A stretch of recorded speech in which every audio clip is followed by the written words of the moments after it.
On a sunny Saturday morning, the grounds of the city's clinical hospital were bathed in greenery and sunlight. Comfortable benches surrounded a fountain, awaiting visitors. A small lilac alley leading to the hospital gates was filled with birdsong and the rustling of leafy canopies. Beneath one of these linden trees sat a thin young man with a pale face engrossed in his tablet. From a distance, it seemed he was diligently working, despite being a patient like the others in the hospital complex. Indeed, he was working. The young man's name was Tyler, and at just under 30, he headed a major IT company. He was a patient in the cardiology department, and his presence there was no coincidence. Since childhood, he knew this day would come. Once, as a schoolboy, he overheard his mother talking with a friend. "My poor Sonny, will this hereditary ailment passed down through his father's line affect him too?"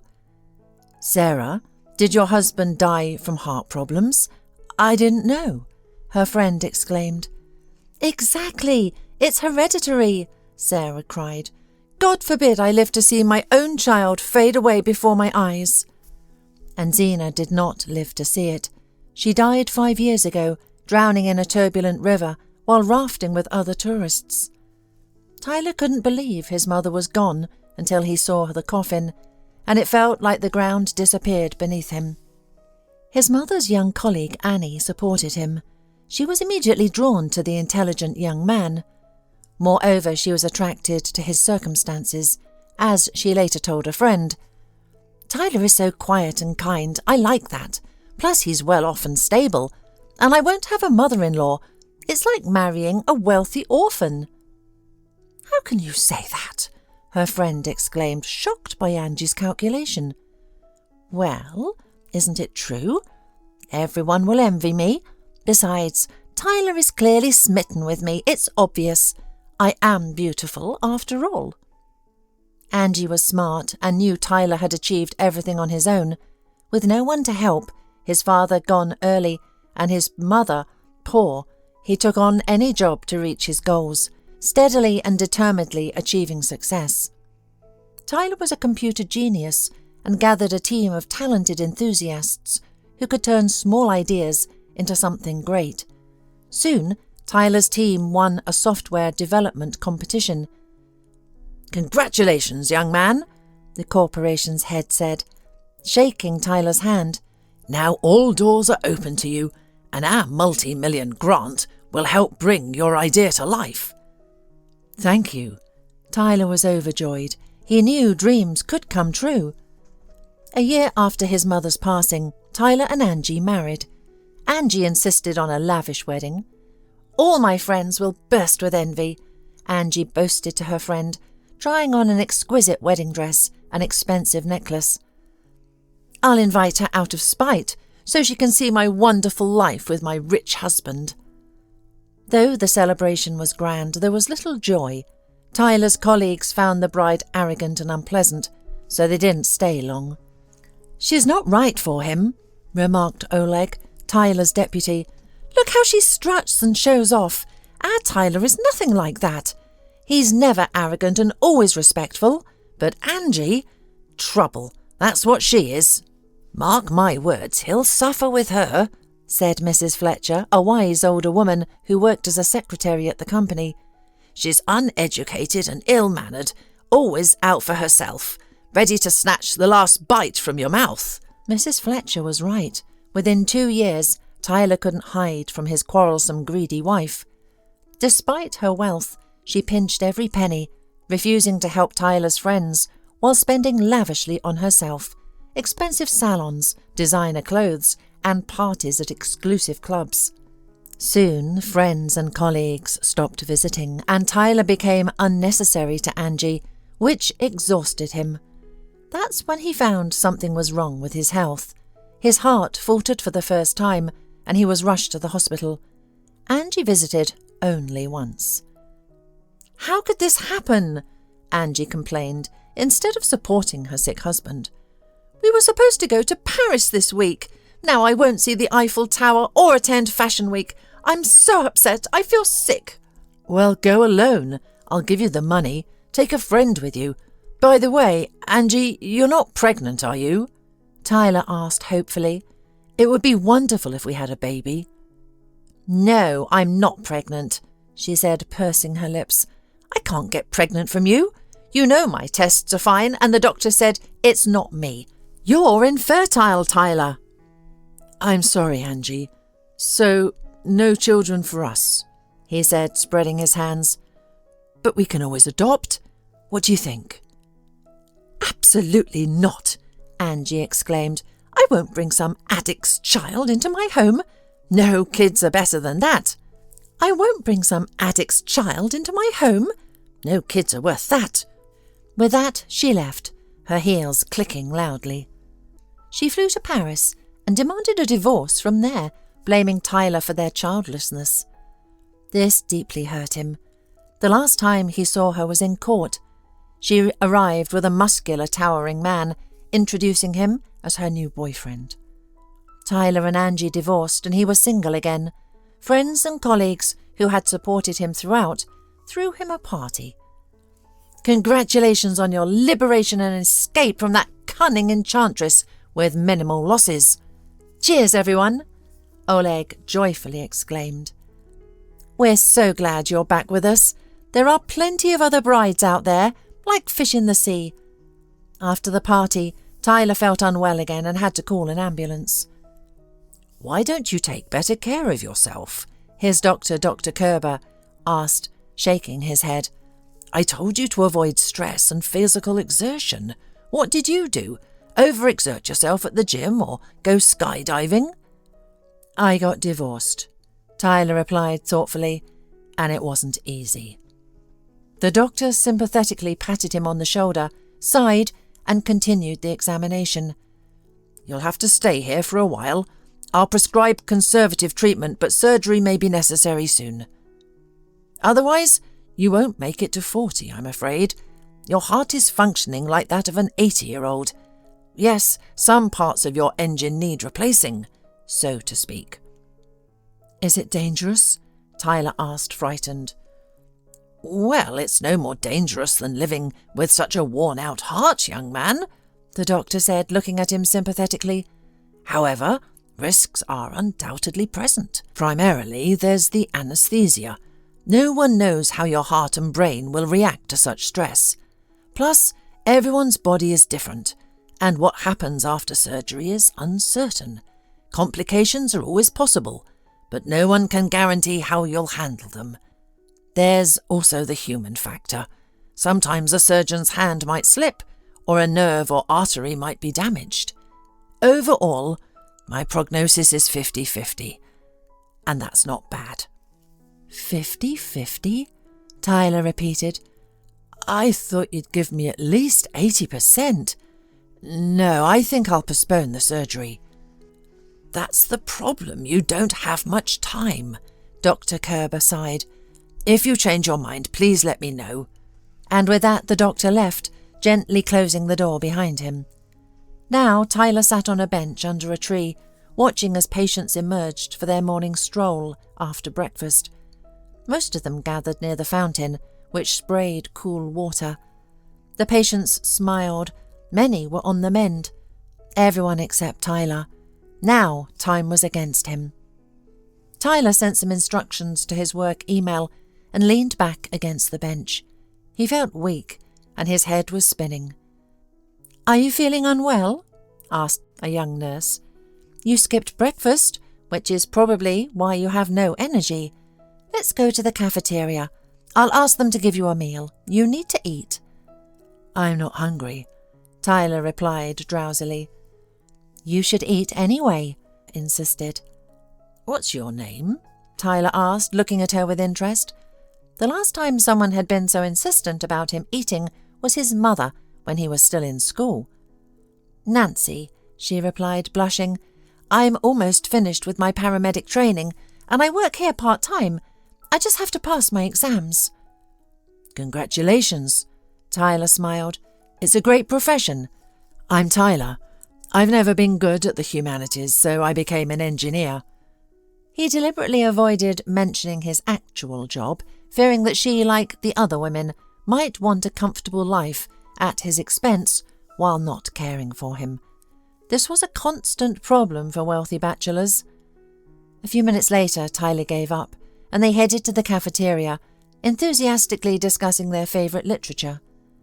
Tyler felt at ease with Nancy. Even his heart seemed to calm down. 2 weeks later, he returned to work, where his team had been eagerly awaiting him. They greeted him warmly and began sharing ideas for promoting their new product. The company's 5th anniversary was approaching, and they decided to celebrate in style by reserving several tables at an upscale restaurant. Toasts and congratulations flowed from all sides, but Tyler abstained from alcohol, remembering the doctor's words. To stretch his legs, he left the table and sat at the bar. "An alcohol-free mojito, please," he said to the bartender. "Why aren't you drinking? Your friends seem to be having a good time," said an attractive brunette sitting next to him. "Doctor's orders," Tyler replied honestly, watching his colleagues enjoy themselves.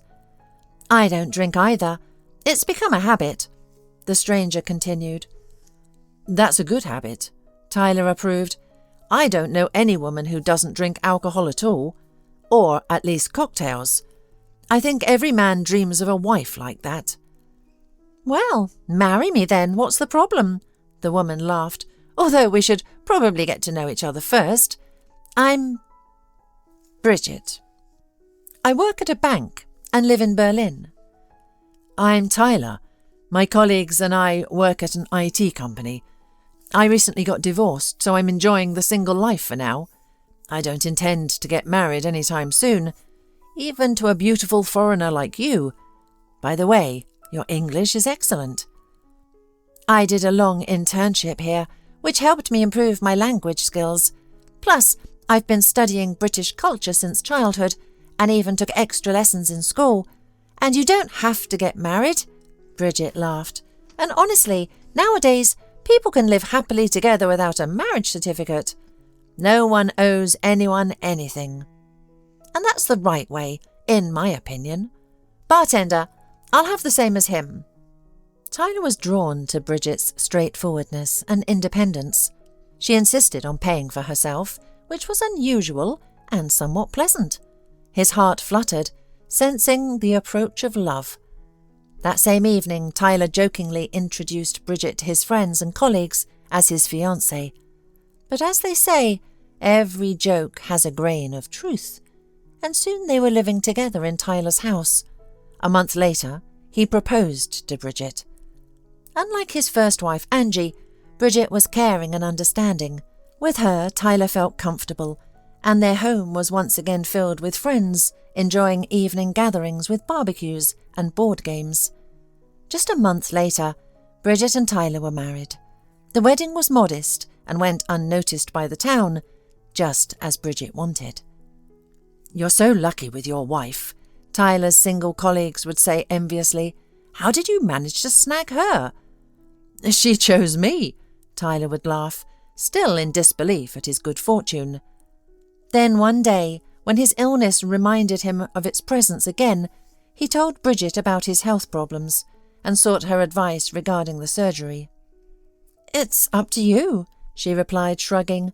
"Surgery doesn't guarantee 100% success rate. What if you end up disabled or worse? Think carefully." Tyler's doubts grew, and he decided to temporarily stop thinking about the operation until a third attack struck. The ambulance barely got him to the cardiology department, where a fading Tyler was met by Dr. Kerber. The experienced doctor quickly stabilized him, admitting him to the intensive care unit for a couple of days. "He must not be upset," Dr. Kerber said. "Bridget, no bad news or arguments. Surround him only with warmth and love. Care has never harmed anyone in this life." "Okay," Bridget promised, lost in thought. She visited her husband in the hospital every day, but stayed only briefly, citing work. "Don't be offended, Tyler, I have to go," Bridget said as she left. "Investors might call. Besides, my parents are coming from Germany to meet you. I need to find them a guide interpreter and arrange their stay at a hotel. Many responsibilities, you know how it is, being the head of a prestigious company. "I'm not offended," Tyler reassured her. "Do what you need to. Work is work. My first wife never worked a day in her life, but the second one is a workaholic. Seems there's no middle ground." They laughed, and Nancy, passing by, couldn't help but admire their family idyll. Deep down she envied Bridget and was happy for Tyler. The next day, Tyler awoke to find two elderly people, a man and a woman, staring at him. "Guten Morgen," the woman said in a creaky voice, smiling stiffly, her eyes cold. "Hello," Tyler replied, surprised. He realized that they had greeted him in German. The man slowly shook Tyler's hand and held it for a long time, as if discreetly checking his pulse. Tyler thought it might be a lingering effect of his illness. The man whispered something to Bridget, who translated. "Meet my parents, Ursula and Hans Schwartz. Dad says he's glad to see you in good health. Mum wants you to get well soon." "Thank you," Tyler said. "I don't speak German, but I might try to learn." Bridget turned to her parents and relayed Tyler's words. The elderly couple smiled and nodded. Then Bridget's mother took a small bag of food from her purse and placed it on the bedside table, gesturing for Tyler to eat it. Tyler was touched that an entire family cared for him. "It's great to be the son-in-law of good people," he thought, unlike Angie's parents, who only cared about my money. "We have to go," Bridget said. "We need to settle them into the hotel. They're tired from the flight and came straight from the airport to see you." "Why don't they stay at our house?" Tyler suggested. "There's plenty of room. We have a cook, maids, and they won't lack anything. I won't be leaving here any time soon." "That's not how we do things," Bridget smiled. "But I'll pass on your offer. Let them be pleased with their generous son-in-law." Bridget kissed Tyler on the cheek and left with her parents. The next day, the woman didn't visit her husband, only sending a message that she was busy. The following day she didn't appear either, and her phone went unanswered. However, Bridget's parents visited Tyler daily, which made him uncomfortable. He endured it, reminding himself that they were his relatives. Every time they left, he sighed in relief. The stress caused Tyler's heart to ache, and his condition worsened. Nancy, who often visited his ward, noticed this immediately. "You don't look well," she said cheerfully. "Tired?" "A little," Tyler admitted. "See, foreign delegations visit me every day, as if they have nothing better to do. But what can I do? They're Bridget's parents." "Maybe that's why your relatives go to Dr. Kerber's office every day to talk," Nancy noted. "How can they talk? They only communicate through Bridget, and without her they use gestures." "They certainly wouldn't understand complex medical terms in English," Tyler exclaimed. "I don't know what they discuss because they always close the door." Nancy shrugged and left the room, leaving Tyler in turmoil. Tyler struggled to process this information and decided to seek help from Dr. Kerber. However, the doctor was either in surgery or had gone home to rest. The next morning, Tyler eagerly awaited his wife's visit. When she arrived, she greeted him coldly and prepared to leave after just 5 minutes. "Why are you leaving so soon? We haven't seen each other properly in 3 days," Tyler said, upset. "Stay a little longer. By the way, I have a question for you. Do your parents speak any English at all?" "No," she replied curtly. "I'll come tomorrow and stay longer, but I really must go now. Sorry, dear." The word dear made Tyler uneasy, reminding him of how Angie used to address him. Seeing her husband frozen in offence, Bridget softened. "Hang in there, Tyler. Everything will be fine soon. Now lie down and rest. Regain your strength. See you tomorrow." Bridget left, leaving the room filled with the scent of her perfume. The sun blazed through the windows, and Tyler opened them to let in some fresh air. He saw Bridget's parents standing under the trees, trying to remain unnoticed as they spoke with a distinguished-looking man. Interesting, Tyler thought. Maybe that's their new interpreter. But what are they discussing so animatedly? He overheard snippets of English, which confused him. Do they know English? Why hide it? What's the point? Something inside him urged him to investigate this puzzling situation that kept him from eating and sleeping peacefully. His soul demanded the truth. Tyler decided to test his suspicions, but needed help. To his luck, Nancy came in his ward at that moment, and he instantly got an idea. "Nancy, help!" he said, grabbing her hand. "I need your clothes." "What?" she exclaimed. "Have you lost your mind?" No. Tyler waved his hand, realizing his blunder. "I need a uniform and medical mask, like yours. No time to explain. Will you help me?" Nancy silently nodded and led him to the utility room. She quickly found the right size and gave him her medical attire. Without a moment to lose, Tyler changed and hurried outside. Nancy stayed behind, worried about Tyler's behaviour, but trusting him nonetheless. Tyler, having moved closer to the peacefully conversing trio, stood nearby and thus heard every word. "So, you guarantee a positive outcome?" Ursula asked the stranger in perfect English. "Well, how can I put it?" the man replied. "It all depends on him. If he doesn't want to, he won't draft or sign anything, but if he does—" "You're the best notary we were recommended. We hoped you could arrange everything, so that the subject leaves everything to Bridget after his death." "I didn't promise to arrange anything," the notary responded. "I only gave recommendations and drafted a will template." "For which we paid you a fortune!" Ursula fumed. "And please keep in mind, I agreed to keep silent about your scheme," the notary reminded her. "As they say, silence is golden. Here are your papers. Call me as soon as the client is ready, but for now, I must go. I have an appointment." So what does this mean?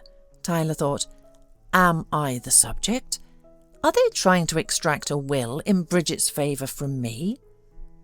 What audacity to bury someone before their time and trick them out of all their money. The nerve! Tyler returned to his room, removed his robe and mask and sank into deep thought. Nancy entered to collect his belongings and paused, sensing his inner turmoil, but she quietly left the room. Tyler's thoughts were interrupted by Bridget's deliberately cheerful voice. "Here I am! Were you waiting for me? Look who came with me," she said, gesturing to her artificially smiling parents. "What's wrong with you? Are you feeling worse?" she said, and Ursula and Hans exchanged meaningful glances. This did not escape Tyler's notice. Just a day ago he wouldn't have thought much of it, but now, after what he had seen and heard, everything seemed different. "Planning a dirty trick, are you? Well, you'll get what's coming to you," he thought, but aloud he said, "Yes, I'm not feeling well. I don't have the strength to get out of bed or even eat. It seems I'm getting worse, and my end is near." Ursula and Hans whispered something in a foreign language to Bridget. "Don't say that!" Bridget exclaimed, but her eyes shone with joy. "Dad thinks everything will be fine, but we need to take precautions." "What do you mean?" Tyler feigned ignorance. "They say you should draft a will for the most important person in your life." Bridget smiled, sitting next to him and stroking his head. "Otherwise, everything will go to the state. You don't want that, do you?" "And what should I do?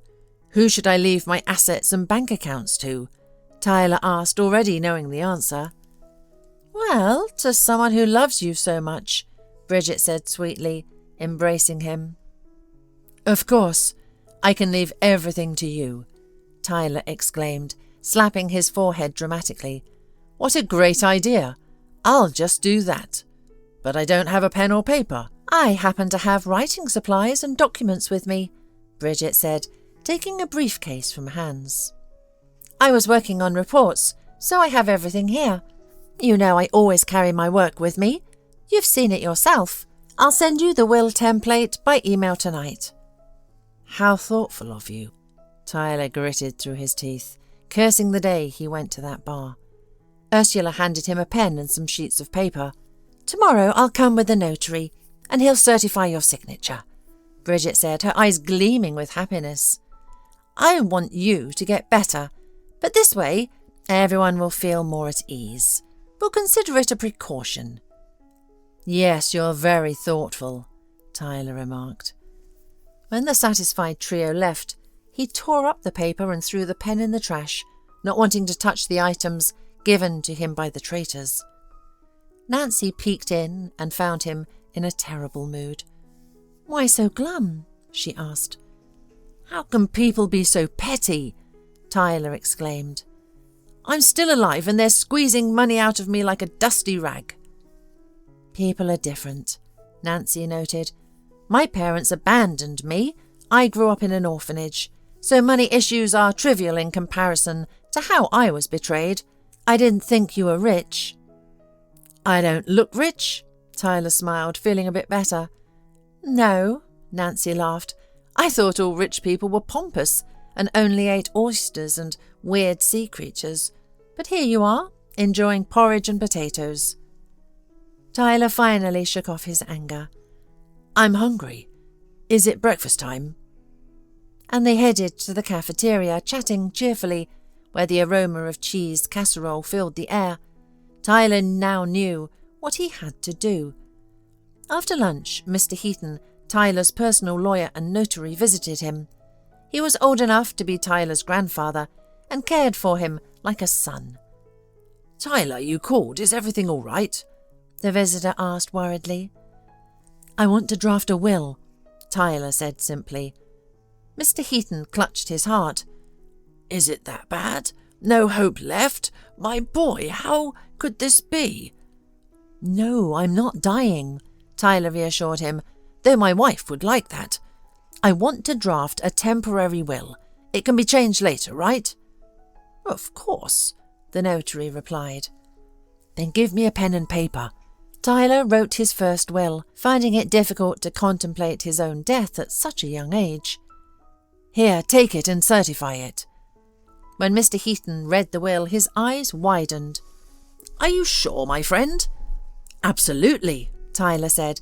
"And one more thing, from now on, 1% of my company's income will go to the city orphanage. Prepare the order and give it to the finance department." "Consider it done," Mr. Heaton said. "I've been wanting to suggest charity work for a while." After the notary left, Tyler was alone with his thoughts, reflecting on his life. How could I let people like Angie and Bridget into my life? If bad people stick to me, it means something needs to change, Tyler thought. At that moment there was a knock at the door. Bridget, Ursula and Hans entered the room, full of hope, followed by the notary Tyler had seen outside. "How are you doing?" Bridget asked from a distance. "Have you written your will?" "Yes, I have," Tyler nodded, "and my notary has certified and taken it." "Why go through all that trouble?" Bridget said sweetly. "We brought a notary with us. What's in the will, if it's not a secret?" "Of course it's not a secret," Tyler smiled. "Everything I own after my death will go to the children's home in the city. A trustee will be appointed to manage these funds, and I'll divide the company among my employees, giving them an incentive to improve and prosper. Thank you for reminding me about the will. Now I can rest easy." "What about me?" Bridget's nostrils flared with anger. "I haven't forgotten about you," Tyler said. "I've left you the aquarium fish. You admired them so much. You can earn money yourself, Bridget. You're so busy with your firm. The orphans need support. When they leave the children's home, they'll receive good financial support until they get on their feet. You're an independent, self-sufficient woman, as you've said. I don't want to offend you with my charity." "How could you?" Bridget exclaimed. "Do I mean nothing to you? Are these little beggars more important than me?" "Bridget, I only wasted my time on you," her mother suddenly shouted in perfect English. "Idiot!" Hans echoed, waving his hands. "How can you squander your wealth like this? You should rewrite the will and give all the money to our girl. She's your wife, and she knows how to handle it. Your foundation will be plundered." "Who will plunder it? Swindlers like you? Tyler asked. By the way, congratulations on mastering the language. Or are you not foreigners but con artists? Surprised? I know everything. So get out of here before you end up in jail. You have nothing on us, Ursula hissed, spitting. You can't prove it. How eloquent, Ursula. Or should I say, what's your real name? Tyler inquired. What if my lawyers dig deeper and find out that you're not Ursula and Bridget is not your daughter? I wonder how much time you'll get for fraud. His words threw the trio into confusion. Ursula stomped her foot and rushed out of the room, followed by Hans and Bridget, who shot Tyler an angry glance. Tyler was left alone, feeling a weight lifted from his shoulders. He was glad he hadn't been fooled by impostors. As for Bridget, he realised he didn't love her as he thought he had. It had all been an illusion and his crave for love. Fortunately, Bridget didn't show up at the hospital again. 2 days later, Mr. Heaton brought documents for Tyler to sign. Bridget had filed for divorce. Mr. Heaton, I have a big favour to ask, Tyler said. Investigate this trio as much as possible. I think they won't leave me alone. I need to be prepared for anything. The next morning, Dr. Kerber confirmed that Tyler needed surgery urgently. It will be complicated, but I have the strength and experience to make it successful, the doctor said. I can't guarantee anything. It's bad luck to do so, but I advise you to agree. I'm ready, Tyler said. Do whatever you need, but get me back on my feet. I can't stand being a feeble old man at 29. The doctor nodded and left. Nancy, learning about Tyler's impending surgery, supported him as best she could, surrounding him with care. I believe everything will go well, she said. I heard about your divorce and those con artists. They seemed strange to everyone, so you didn't lose anything. The most important thing now is your health. Tyler smiled, suddenly realising how kind Nancy was to him, and beautiful in her own way. She had none of the qualities he disliked in people: greed, malice, betrayal. He realised he might have fallen in love. This feeling gave him strength. The next day, the operation was a success. The doctors performed a miracle, spending 17 hours straight in the operating room. Nancy was by Tyler's side when he was taken to the ICU and when he was transferred to his room. She didn't leave him for a moment because she had fallen in love with him long ago. She lost weight and looked worn out, worrying about Tyler and refusing sleep for his sake. When Tyler was allowed to have visitors, his lawyer arrived with news. You won't believe what I've uncovered, Mr. Heaton was eager to share. Listen, it's about Bridget. Her real name is Maria. She was an orphan but was adopted at 10 by Mandy and Tom Stritcher, the same Ursula and Hans. She used to beg at railway stations, pretending to be a gypsy fortune teller. They taught her all the tricks of thievery and financial scams. They worked together, amassed a fortune, and always got away with it. You're lucky you caught on in time and didn't transfer all your assets to her.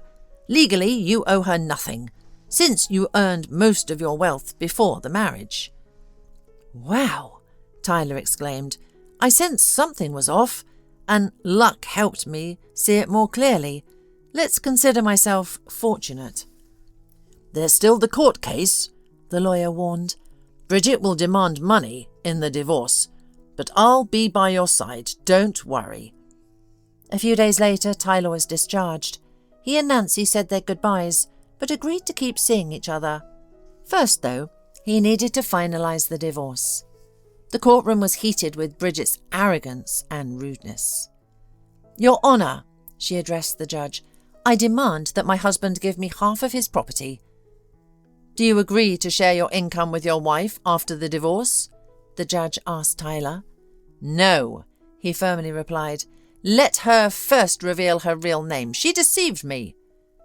When Bridget realised she had been exposed so quickly, she assessed the legal danger she faced. Quietly she said, Your Honour, I withdraw my claims. I've changed my mind. Thus, The trio of con artists found themselves empty-handed for the first time.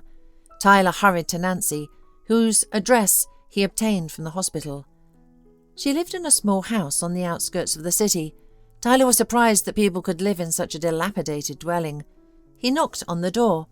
When Nancy opened it and saw him with a luxurious bouquet, she was momentarily speechless.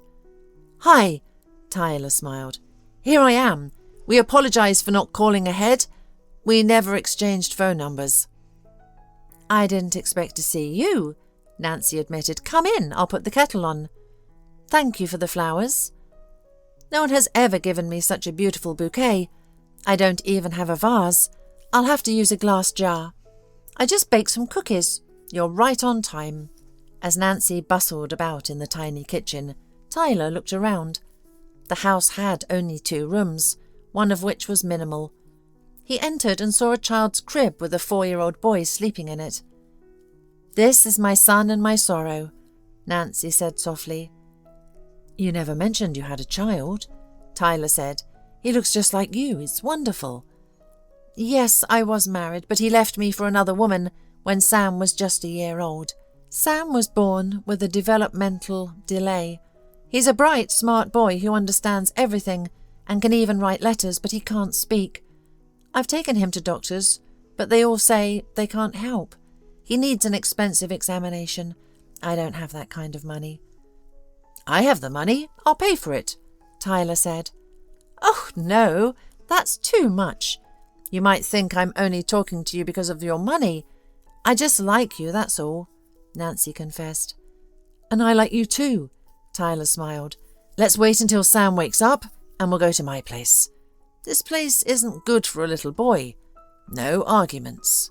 Nancy laughed, embarrassed. Medical examinations revealed that Sam's condition wasn't as dire as feared. Proper medication and the help of a qualified specialist could make a significant difference. Soon a young teacher named Kimberly was invited to Tyler's home. From the first day, she charmed Sam, who followed her around like a shadow. Daily sessions were held to speed up the progress. However, the longer Kimberly stayed in the house, the less interested she became in her young patient. Instead, she set her sights on the master of the house, doing everything she could to gain his attention. Kimberly was attractive and knew it. "Sam, let's take a break," Kimberly sang. "Go to your mum. I need to get some water." The trusting child ran upstairs, while Kimberly went to the terrace, where Tyler often spent his time. "What lovely weather today," she began. "I dressed too warmly." "Yes, it's a beautiful day," Tyler agreed. "How is Sam doing?" "He's doing well," Kimberly replied briefly, continuing her attempts to charm him. "Could you help me unfasten my blouse? It seems to be caught on something in the back." Tyler stood up and politely began to help her. He respected the teacher and wanted to please her for Sam's sake. "There you go," Tyler said. "Thank you so much," Kimberly giggled. "What would I do without you?" Suddenly, she pretended to trip and began to fall right into his arms. Tyler, being a gentleman, caught her.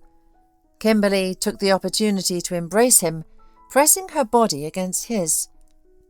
Nancy, who had just stepped onto the terrace, was shocked by what she saw. If she had been there from the beginning of their conversation, she might have understood Kimberly's intentions. But now, remembering her husband's infidelity, Nancy was filled with jealousy. She hid her emotions and said coldly, "My son has rested. You can continue your session." In the following days, Kimberly did everything she could to upset and offend Nancy. Tyler, however, remained oblivious to her schemes. One day, when Tyler returned from a long business trip, he found neither Sam nor Nancy at home. On the table lay a note. "Don't look for us. You chose Kimberly, so I won't stand in the way of your happiness." "What is this?" Tyler exclaimed. The next day, when Kimberly rang the doorbell, Tyler handed her an envelope with money for the sessions and said, "You're laid off. We no longer require your services. And here's some advice. Don't tarnish the good name of specialists with your antics." Kimberly couldn't utter a word, before the door slammed shut in her face. Nancy's house was locked with a padlock. Tyler went to the hospital to ask her colleagues about her whereabouts. She might have gone to the village, one of the nurses suggested. He passed away and Nancy inherited his house. Look for her there. She has nowhere else to go. Tyler immediately set off for the village, which was nearby. At the village grocery shop, he was told that Nancy and her son had indeed moved there a week ago, and she had started working as a paramedic, much to the villagers' delight, as they were in desperate need of medical professionals. Nancy's grandfather's house stood at the edge of the forest, surrounded by an orchard. It was already evening when Tyler found her working in the yard, with Sam playing nearby. He felt a small box in his pocket, containing an engagement ring, which gave him courage. In his hand he held a bouquet of flowers, arranged in the shape of a heart by the city's best florist. "Tyler!" Sam suddenly shouted, running towards the man with open arms. Nancy dropped her basket in surprise, and Tyler froze, afraid to disrupt this unexpected moment of joy. Sam could speak. Tyler embraced the boy and buried his face in his curly hair. Nancy, overcome with emotion, began to cry. Her little boy had finally spoken, and the man she loved had come to her. "Mum, don't cry," Sam exclaimed. "Tyler is here." "Will you marry me?" Tyler asked directly. "Yes," Nancy whispered. "Please never trust anyone but me again," Tyler said sternly. "The world is full of people who envy others' happiness. Don't let them deceive you." "Let's go inside," Nancy laughed. "People are staring at us like we're in a Bollywood movie." "Let them stare," Tyler said, smiling. During dinner they shared their experiences and rejoiced that everything had been clarified. "You had the wisdom to come to me," Nancy smiled, "and I, foolish woman that I am, allowed the first person I met to destroy my fragile happiness. Imagine, recently a local farmer proposed to me, but I refused because I still loved you. I couldn't even look at that rude drunkard. He was so brazen, I could barely get rid of him." "Well, let him try to show up again," Tyler said. "Sam and I'll kick him out in no time, right?" Tyler spent a week in their village house. The nature and open people inspired him with an idea. "You know, I'd like to settle here," Tyler confessed. "What if we become farmers too? We'll buy this drunkard's farm and live and work here. It will create jobs for the locals, and marketing our products won't be a problem. City dwellers are eager for quality produce. What do you say?" "Really?" Nancy exclaimed. "I love it here and don't want to go back to the city. I'd be happy to stay. And Sam loves it too. Look at his rosy cheeks." "Then it's settled," Tyler said. "I'll go to the city to sell the company. You stay here and wait for my good news. Everything will be fine." The local farmer agreed to sell, asking for an exorbitant amount. But it wasn't affordable for Tyler. And besides, he still needed to sell his business to a good person who wouldn't disband the established team. One day, while reviewing the company's documents in his office, his excited lawyer rushed in. "Have you seen who wants to buy your company? It's Bridget and her strange family," Mr. Heaton exclaimed. "I nearly fell off my chair.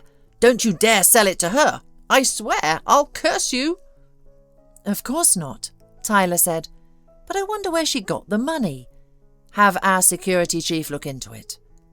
Towards the end of the day, the security chief entered his office. From his grim expression, Tyler knew there was news. "Your ex-wife managed to get married and become a widow," he blurted out. "They say her husband was into mountaineering and fell off a cliff. Witnesses confirmed his death, but the body couldn't be recovered. So now Bridget is a rich widow with a fortune beyond our wildest dreams. I think it's another of her scams," Tyler concluded. "She might be involved in her husband's death. She probably wants to launder money and buy our firm, knowing its potential. I think it's time to go to the police." The investigator shrugged. Without a body, there's no case, he said. If everyone pointed fingers at suspected con artists, we'd run out of jail cells. But thanks for your vigilance. Now, if you'll excuse me, we have real criminals to attend to. Tyler realised arguing with the tired policeman without direct evidence was pointless, so he decided to investigate himself. With Bridget's address in hand, he decided to follow her. He waited in his car outside the mansion where she lived with her parents. As night fell, a car cautiously emerged from the garage, with Bridget at the wheel. Tyler followed her to the outskirts of the city, where a dilapidated house stood on a vacant lot. Bridget got out of the car and looked around, checking if she was being followed. Tyler had hidden his car in the bushes, so she didn't notice him in the dark. Trembling with excitement, Tyler took a flashlight and turned on his phone's camera to record. He sneaked into the building behind Bridget. "Not dead yet?" Bridget spat. Someone moaned in response from the darkness. Tyler decided to act. He illuminated the room with his powerful flashlight. On the floor, bound and gagged, sat a frail elderly man. Bridget stood over him, ready to strike with a bat, a canister of gasoline nearby. "Just in time, huh?" Tyler exclaimed, recording everything and streaming it online. "Planning to kill this man? Who are you, Bridget?" She lunged at him like a wildcat, but Tyler swiftly incapacitated her. He tied her hands and rushed to free the stranger. "Are you this monster's husband? Hold on, you'll be okay." The man nodded, tears streaming down his face. He looked much older than his 60 years due to malnutrition and harsh conditions. The police arrived and arrested Bridget and her accomplices. They were sentenced to 10 years in prison, and the marriage was annulled. After the trial, Bridget's former husband, millionaire Scott Haskett, approached Tyler. "Thank you, son. I have no family, no children. May I visit you sometimes?" "You know what? Come with me to my village. I have a fiancée, Nancy, and her son, Sam. Our wedding is next week. You can relax in nature and regain your strength. I invite you." "With pleasure," Mr. Haskett said, overjoyed. Tyler and Nancy's wedding was a grand affair. The whole village celebrated, congratulating the newlyweds and giving gifts. Finally, Mr. Haskett spoke. "Nancy, Tyler, I have a special gift for you. I'm giving you the farm you've always dreamed of. May it bring you joy and prosperity. Cheers." The newlyweds were stunned, then clapped their hands in joy. Everyone raised their glasses to the happy couple, except Nancy. "Why aren't you drinking?" Tyler asked. "I bought the best champagne." "Because," Nancy laughed, "someone insisted he was infertile, but it turns out I've been carrying our little one for 5 weeks now. I was worried and went to the doctor, and there it was." "What? I'm going to be a father?" Tyler exclaimed. Sam, hearing the news, was overjoyed. The family celebrated their happiness, looking forward to the future together.